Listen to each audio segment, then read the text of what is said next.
રાજકોટ એક ઔદ્યોગિક શહેર છે.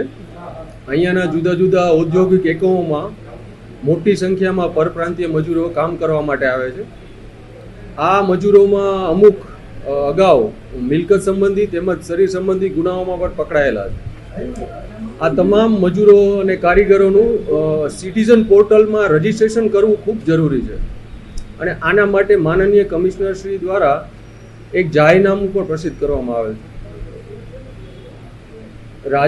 આજરોજ રાજકોટ શહેર એસઓજી દ્વારા આ જાહેરનામા ભંગની ડ્રાઈવ રાખવામાં આવે છે, જેમાં જે વેપારીઓ દ્વારા પોતાના કારીગરો તેમજ ઘરઘાટી હોય કે મજૂર હોય જેનું રજીસ્ટ્રેશન થયેલ નથી તેમના વિરુદ્ધ જાહેરનામા ભંગના કેસો કરવામાં આવશે.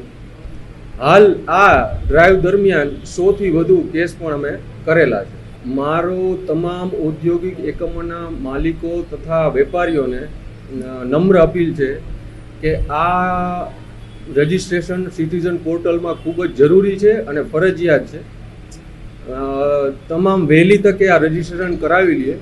રાજકોટ શહેર પોલીસ તથા એસઓજી ટીમ દ્વારા આ ડ્રાઈવ સતત ચાલુ રહેશે અને જાહેરનામા ભંગના ગુનાઓ પણ નોંધવામાં આવશે. અમારા અંદાજ મુજબ એટલીસ્ટ 90,000થી વધારે બંગાળી કારીગરો અહીંયા કામ કરે છે. ત્યાં પણ તમામ તપાસ થશે. એ ડિવિઝન પોલીસ સ્ટેશનમાં, બી ડિવિઝન પોલીસ સ્ટેશનમાં અમારે એસઓજી ટીમ દ્વારા, પેરોલ ફોલો ટીમ દ્વારા તમામ જે પણ જગ્યાએ આ લોકો રહે છે ત્યાં તમામ જગ્યા ચેકિંગ થશે.